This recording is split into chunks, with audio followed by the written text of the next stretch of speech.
behavioral addictions, which we can talk about. And then I also, once a week, work at our Federal Transfer Center. So our prison that we have right near the airport, working with the inmates and some detainees there as well. Any questions so far? Any comments, feedback? The comments and feedback. And you tell me like, I don't understand, So that how's working at sucks. the prison? How's working at the prison? It's compared to general population on the outside. I personally really enjoy it. So we do different psychoeducation type groups, so about substance use called Drug Ed, or they have residential drug abuse programs. And it's obviously very different. There's a lot more restrictions on things as far as what I'm able to share, right? No self-disclosure, but they've been really responsive and they're open to challenging their thought processes. So that stigma or that fear that we initially had when you say prison, right, or inmate, they're people that made mistakes, right, or individuals, that's their reality of how they grew up, so that's all they've known. And so to try to change that behavior and those thought processes with them, they're still human, right? Just either they got caught or their behavior is so far out of our general norm as society that that's where we need to kind of intervene and help. Does that make sense? So yeah, it's different. Parents were a little shocked when I told them I was working at the prison. Not our little girls, you know. Well, I'm an adult and they're great people too. We videotaping. Yep. Nothing's on YouTube. I will make that disclaimer. No. Published anywhere. So first I wanted to get your thoughts on mental health and therapy in general. What comes to mind when you think of mental health or getting therapy? When I think of mental health, I think of kind of, say, balance, chemically balanced. Chemically balanced, right? Mentally balanced. Mentally balanced, both of our emotions and then all those neurotransmitters, right, that are in our brain, keeping those in flow. Okay, great. What else? A peace of mind. Yeah. Maybe creating that balance, dealing with life events that are thrown at us. Vent to, right? Yeah. Someone to open up to, someone to share what we're going through. That's definitely a part of it. Definitely therapy is, we're advocates for change. We thoroughly believe that you can change through different interventions, right? Or maybe just people are verbal processors, and they can process things aloud, and it's helpful to get a third party that has no investment in your personal life, right? They don't know your family situation, where you grew up, and whatever it may be. And so it's kind of helpful to get that different point of view, or that different training that they've had. Okay? What do you think are some misconceptions about mental health? You gotta be crazy to go see a therapist. You gotta be crazy, right? You're off a rocker, you're gonna go see a therapist? Yeah, what else? Yeah, something's wrong, like you're unstable, like any minute you're just gonna go haywire. You have to have a certain look to be considered crazy, like you have to look a certain way. Yeah, that's exactly it. You see there's like that look in that someone's eye, or like if you're behaviorally acting a certain way, right? And sometimes the perception that people are weak, that they're going to see a therapist and our mental health services. And the contrary, they're actually probably doing what's most healthy for them. If you're sick, you broke your arm, what are you gonna do? It's a common sense thing to do, go see a doctor, right? They have tools and equipment that can help you. Same thing with your mental health. It's actually kind of in reverse, that you're showing a lot of strength by going and asking for help, or asking for this alternative perspective with it. Another misconception is a therapist, oh, it's okay, I'll go to a therapist, they'll fix me, right? That magic wand type mentality, right? We're supposed to know all the knowledge with their expertise. Well, you've lived in your body, in your life for X amount of years, you're gonna be the subject matter expert when it comes to you, right? And so our ultimate goal is to help provide different perspectives, right? Different coping mechanisms, different tools that you can then possess to empower yourself to create the change you want to see, right? Some clients always laugh because I tell them the goal of therapy is really for you to hire me, for you not to need me anymore, right? Because you feel confident, you feel empowered, and you feel like you can make the changes that you want to do on your own. Another misconception is drug therapy is better than counseling therapy. What are y'all's thoughts on that? I'm not a fan. Not a fan of what? Drug therapy. Okay. Do you mind me asking why? What's your thoughts on that?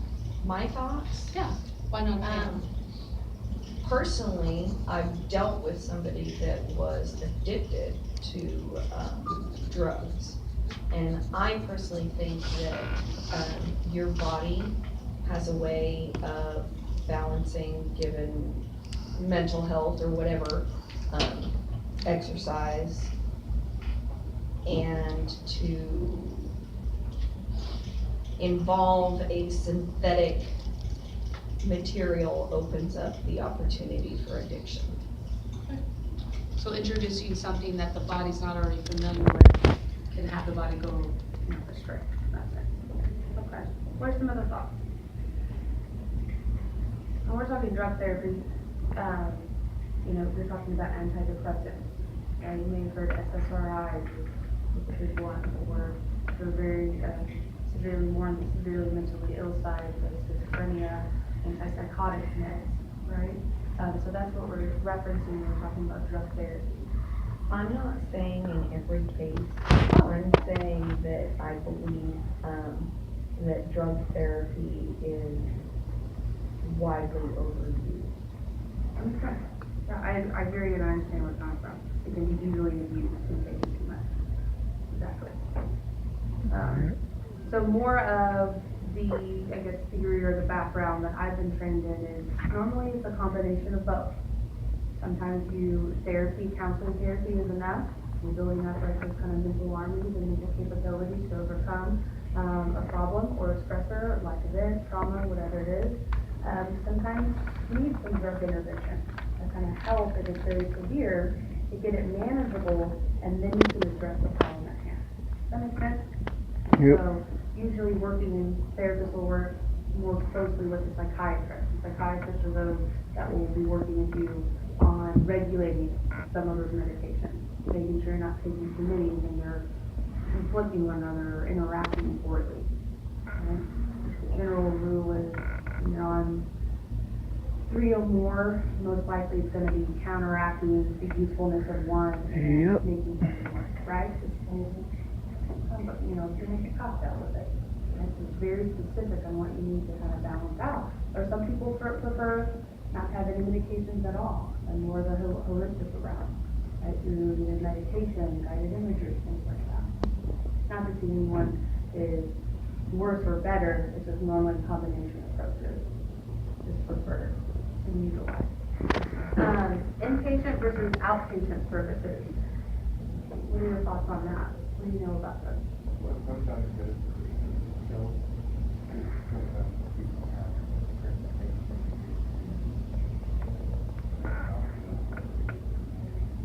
Yeah. Sometimes you also need to be taken completely out of the situation you're in.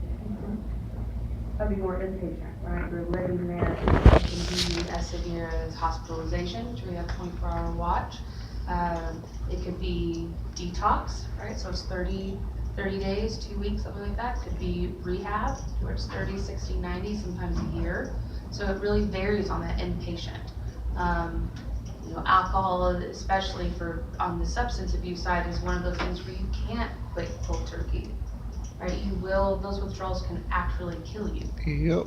And so, right, in comparison to meth, weed, coke, crocodile, whatever else, you can stop cold turkey and you're still gonna heroin, you're still gonna feel like crap, right? But it's not at that level to where it can actually take your life. Yeah, so there's different variations of that. More common I personally worked with is gonna be outpatient. So the individuals that are coming to the therapy session or family, whatever it is, once a week, once a month, things like that. Sometimes it's a combination approach. Yeah. To inpatient, do they have a risk of maybe even getting deeper, just being around other people that are in that environment? That's a great question.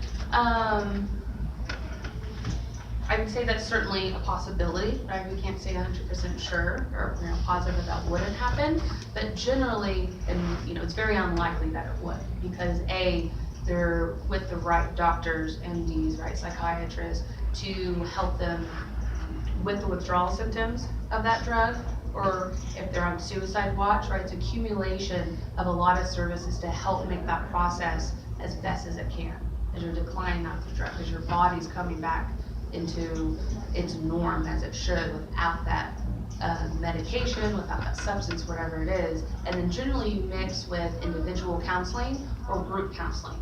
So a lot of people benefit from, especially maybe in an inpatient, of being in a group of people that are going through the same thing. A lot of times that builds camaraderie, it's faster credibility with that, because this person is going through withdrawal system just as I am, we're going through it together. They may know something that's helping them cope with that situation that I'm not using and I could. So generally it helps foster everyone getting together or getting better together rather than spiraling down. What about like in a psychotherapy type of situation? Like what if I was, what if I would have been treated better than outbound, but they thought, you need to spend 2 weeks as inbound, and then I keep around a lot more dramatic, depressive people, and that was maybe tip you over the yeah. edge type of thing? Yeah. Yeah, that's a good question. I think it certainly can, but again, those professionals are there to help see those warning signs, because if you have someone that is severely depressed, like you mentioned, that could either spiral them downward into a deeper depression. Usually, if they are depressed and they're inpatient, it's going to be because they're suicidal. They've thought about suicide, they've created a plan, they've set things in place, and they need that immediate intervention to eliminate a lot of that and to address that depression head on. But good question. Any other questions? Feedback, comments? The DSM, I know Kruchi's talked about that quite a bit, right? Diagnostic and Statistical Manual of Mental Disorders. So what do you guys know about the DSM so far? Or it could be nothing. You guys looked at it yet? Right. Is So, that the Bible? what? Is that the Bible? Yeah, right, it's like the mental health It's the Bible. Depending on who you talk to, this normally takes a more medical-based model, right? So if I'm feeling, I have a cough and body aches, and I'm sweating, most likely you have the flu, right? You're making a diagnosis of what you have, or another disease. Some people can take that more holistically. The trend for mental health is switching to more of a multidimensional model, meaning that this is a guideline for us mental health professionals to use, and how do I address this, right? What's the etiology, right? So how does this mental health disorder originate? Is it genetic? Is there more biological factors than environmental factors? So this helps, in the way I've been trained, is more of a guideline to use. We have to use it for diagnosis for insurance purposes, in order for a lot of individuals to actually receive the care that they need and insurance to pay for it. You have to use what they're called diagnostic codes. So you'll see here the codes underneath this, 296.99. Those are codes in which we would enter in to use for insurance, billing, things like that. But I'll pass this around to you. So it covers anything from diagnostic features. So what's the criteria? Sometimes I think you need to meet 5 of the 7 points to meet this diagnostic criteria. If that makes sense. Just like if you had like a flu, if you were sweating and had body aches, if you weren't really running a fever, or you didn't feel like fatigued, maybe it's not really the flu, right? You have to meet these criteria points in order for us to use this. So I thought I'd pass that around. If you guys wanted to look at it, have any questions on it. And there's been different variations. They're constantly updating it as we learn more in the science dimension, right? And I think it was DSM-2 or DSM-3. Homosexuality was but as a mental disorder, right? It was 2, DSM-2. Now we know that's not the case. right? So it's constantly evolving. Any questions on that? Any thoughts? Who decided to come up with this DSM book? Like, who decided that we should have all of this in this book? Good question. So that's the American Psychiatric Association, APA. So they're almost like a governing body around mental health. So that association is generally the one that will publish this, or the only one that really can publish this.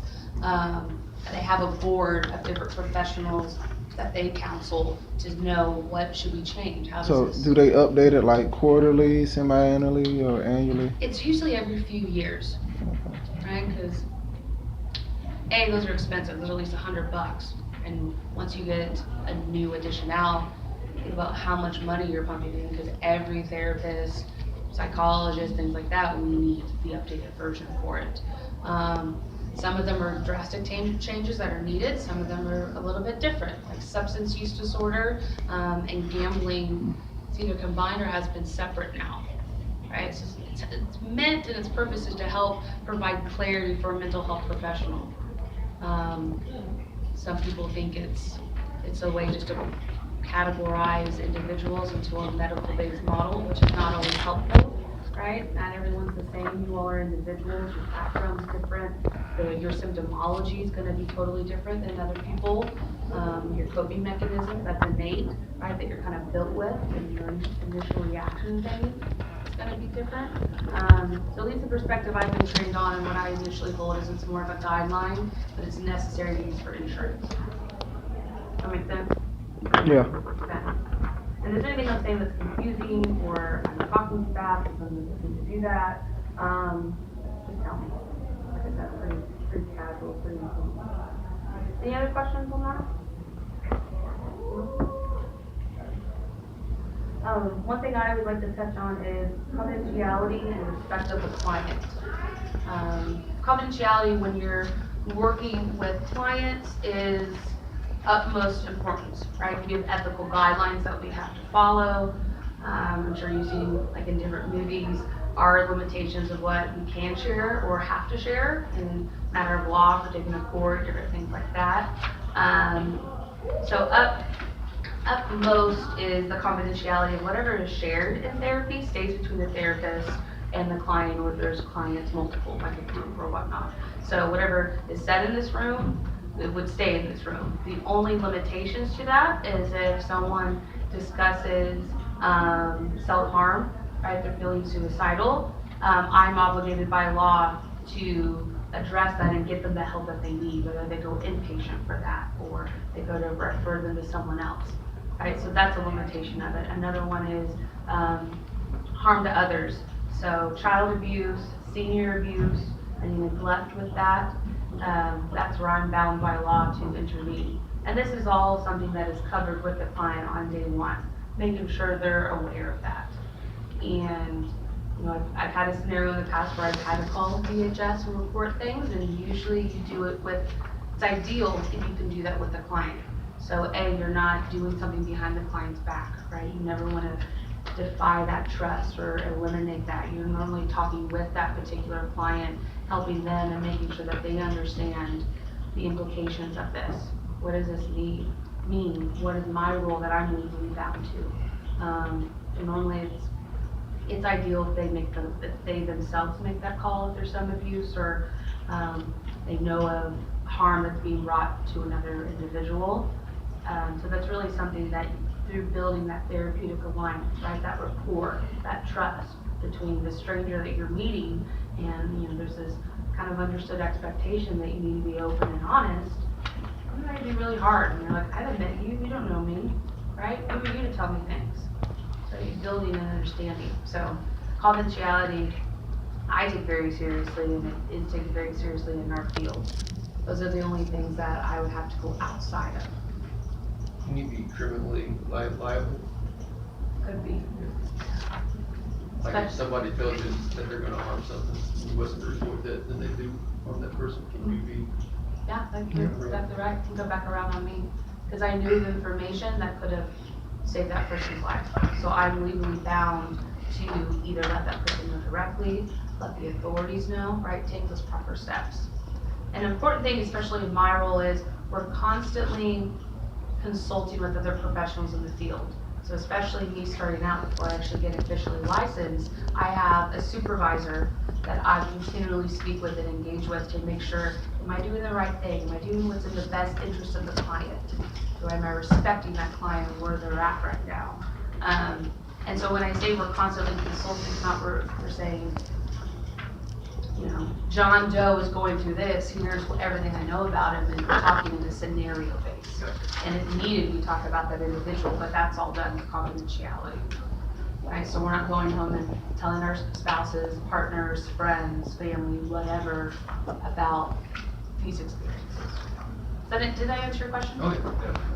So like on the off chance that someone was having suicidal thoughts about hurting someone else, do you have to hold them there until someone comes and gets them? I cannot like physically hold you there, all right? That's not in our right to do so. But generally you're able to talk with people and say, hey, let's get the help you need. Do we have someone that can stay with you overnight? Do you want to go somewhere? Sometimes police officers will come and get them and take them where they need to go. So I can't physically hold that person down, right? But you hope that, and that would be pretty unethical, where like put you in a hold and do that. But it's a good question. Like, can I physically detain you? Well, no, I mean not like physically, but like, you know, if anything like that, like let's say I had thoughts of hurting someone else, and I had told you, and you like, could you make me stay there until someone else came to come get me? I would definitely encourage that. And I think taking that a step further is understanding why you would want harm to come to this person, right? What would that mean for you? Where did this come from? Is it retaliation? Did they do something to you? You know, because most likely individuals are just wanting to hurt random people just to do that. There's a motive behind it, or they've been abused or neglected or hurt by that person.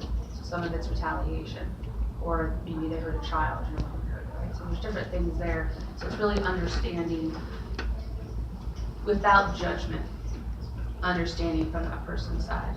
So I can't technically hold them there, but I would definitely encourage to do so until me and either a colleague or me, my supervisor, feel like the situation's been taken care of and authority rise.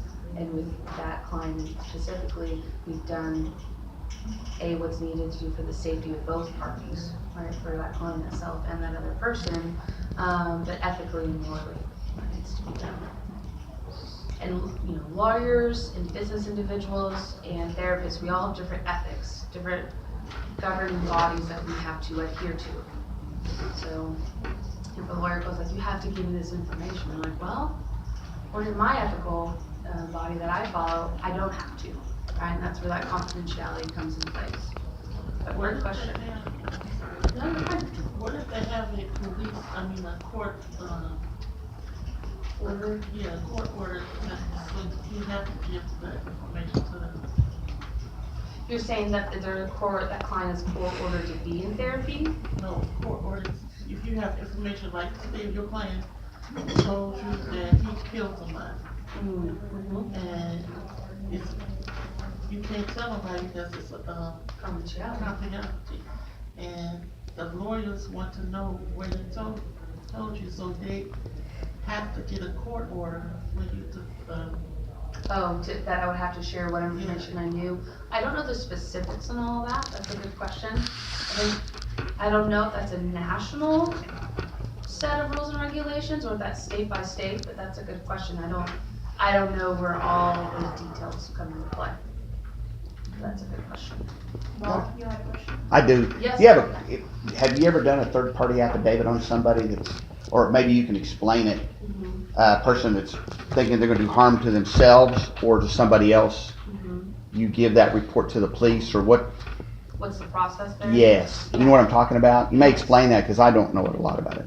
Sure. And I don't have that full picture, so take it for what I have as what knowledge and experience that I have. Right, that's all I could ask, yeah. Yeah, I just state that because there's always a lot more to it than just side, but I just want to buffer that.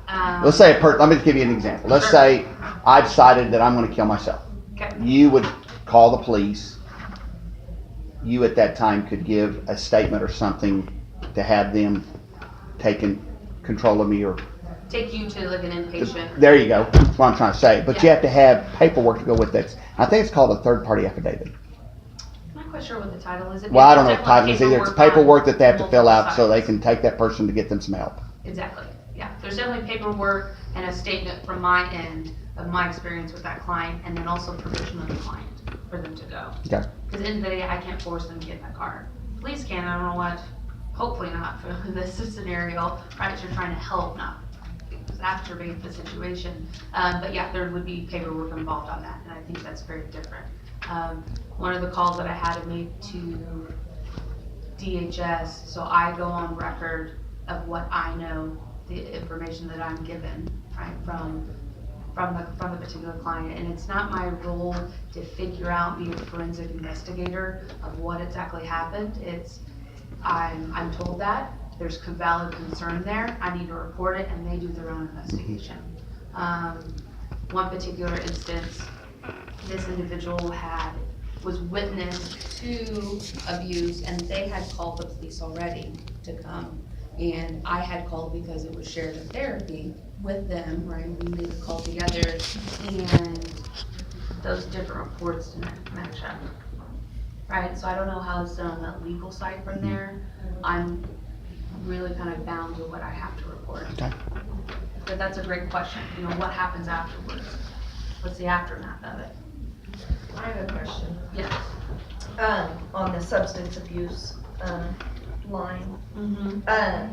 I mean, we have drug court in the state of Oklahoma where if you get busted with whatever, alcohol, drug-related charges, they make you go to drug court. Yeah. In your opinion, somebody that decides on their own to go to rehab versus somebody that is forced to go to rehab, Mm-hmm. what do you see the difference in the success rate between those two? I don't know the specific statistics, but in generally looking at that situation, it depends on the individual and where they're at as far as stages of change. So that's what something we look at. If that person is, normally if they're willing to put themselves in their own rehab or detox, they're at the point where they acknowledge they have a problem and there's something that's got to change, right? Something's got to give. They realize that they go down this path, it's going to be more of the same crap. So they're ready to change in that action phase, right? Rather than someone that's forced into that. Maybe they think, yeah, fine, finally got caught, it's time for a change. But there's a lot of that when they're forced into it of, I don't have a problem, right? I just got caught with it. Stupid law, we should be legal anyway, right? It's Colorado, Washington. So it's a lot of times they're not in that mindset of acknowledging that they have a problem or wanting to change. So generally, if you're self-admitting, if it's self-admitting into a facility, you've recognized in yourself that you're ready to make that change. And as a therapist, are you an advocate of the 12 steps? And I'm sure you know the 12 steps. Yeah. But, or are you more, an advocate of a different approach? So from what I've seen working with substance abuse clients, the 12th step, it's very controversial. It's very controversial in that aspect of it. It has a religious component, so if that resonates with that individual, that may be something that they should go, or if you follow the question, go ahead. It has, I wouldn't call it a religious, I would call it, Spiritual component. something above yourself component, whether that be a doorknob or a higher power, whatever the case may be, something above Greater than your- self. above self, but, it can be religious if you choose it to be, religious, but, go ahead, No, you're good, that's a good point. And then I think that kind of depends on which meetings you go to and who your sponsor is. It can be pushed either way with that. I've seen a lot of people benefit from the support mechanism that 12 Steps has, whether it's Alcoholics Anonymous, Gamblers Anonymous, Narcotics Anonymous, whatever it is. there's a lot of benefit in having that support system or being around individuals that can instill hope, because people are 12 days sober, 12 years, 20 years, right? So it's really, or people are, hey man, I relapsed yesterday, me too. You know, like it's very real to them to have that support. Or some people do just fine, AA is not for them, I don't want to stand up and talk and say my story. Fine, find another outlet, another group and support system that is going to help you. One of the main things for people with substance abuse or getting out of jail, prison, whatever it is, contributing to relapse, whether that's using again, going back into prison, is a lot of negative emotion. So imagine you're put back in that same environment and you don't have any support system to say, you're calling, hey, I need help, I'm having these negative emotions, these negative thoughts. You don't have anybody to call, you don't have that support system, whether it's AA, group therapy, family member, you know, Susie, whoever it is. Most likely it's much more difficult to handle that as an individual until you've seen sobriety at a longer duration. Does that answer your question? Somewhat. I'm very hesitant on giving my personal opinion, because at the end of the day, my personal opinion really doesn't matter. I'm here to present maybe different perspective and different factors that maybe is new to you all, but that's for you all to decide and get out there. And some people, AA 12 steps has been great. Some people, it's not their cup of tea and they want nothing to do with it. And you know, at the base of all that is, what do you want to get out of it?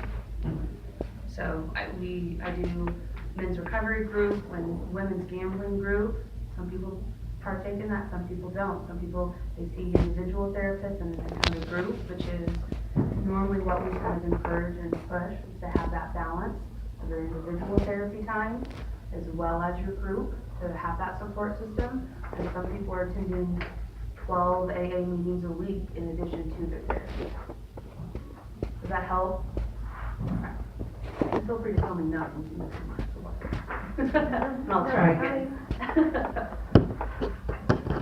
So yeah, very, very different program out there. I think the underlining with AA is that support system and having someone there to hold you accountable for whatever it is you're going I've just seen very good success. Oh, yeah. With people I know that are in AA. AA and AG, and it's everywhere. You have meetings almost in every town and multiple times a day. You could go at 5 a.m., you could go at midnight, right? It's there for that purpose. So there's been a lot of success with that. Usually it's a combination approach. Any other questions? I got a question. Yes, sir. As a therapist, you have, you run the risk of losing a lot of patients. When you mean losing, do you mean physically from this earth, or they're just not coming back? Yeah, Sorry, just physically. want to clarify. Yeah, and you can put yourself in tilt. So how does a therapist cope with that type? Having friends like me. Having a therapist. Having friends like me. Having friends, yeah. Engaging in a lot of self-care. So some of that is, for me, I'm a verbal processor, right? So I verbally get out whatever I'm struggling with. So a lot of therapists have their own therapists, right? That they can talk and deal with that, and it's all within confidentiality. Working with, I personally don't, but I have other classmates and colleagues that work with child abuse. You know, recognizing that burnout, when you've had too much, when you've heard too much, either you become numb and insensitive, or you spiral and you become anxious or depressed by what you hear goes on in the world, right? And so a lot of that is, what is it? I think working with child abuse, like a forensic interview, their career span in that field is about 2 years. It's a very short shelf life. Imagine you went to school for all these years and you're like, 2 years, I'm out, right? It's alarming. So a lot of that is either seeking your own therapy, engaging in self-care, or maybe switching into a new field or a new population of people. So, meaning out of 20 clients I see in a week, only 5 are going to be child abuse or sexual abuse or bestiality or whatever it is down that's severe. So you kind of take your caseload of individuals that you see and balance it out. So you're not submerging yourself in abuse or whatever it is that is weighs of, weighs on you or has a toll on you. And some people, it's we have to recognize in ourselves that I don't think I can help this individual that is dealing with this issue, that is a pedophile, right? Some people don't work with that, and that's their prerogative. Some people maybe if they've abused animals, I can't work with that because I can't draw the line of my own personal feelings from that. Does that answer your question? Oh, yeah. So a lot of this, we be hypocritical if we can't practice a lot of things that we're helping others to learn. So if we can't practice our own self-awareness, our own accountability, recognizing if I used to have a glass of wine on the weekends with friends and now I'm having it every night when I'm going home from work, right? That can be a sign of that. You enjoy wine. What? You enjoy wine. Yeah, I mean, that's true. We're in France, I'm probably a lot more culturally accepted, but recognizing, right, that frequency and that intensity of things. Should we take a break real quick? Yeah, let's take a break of 10 minutes.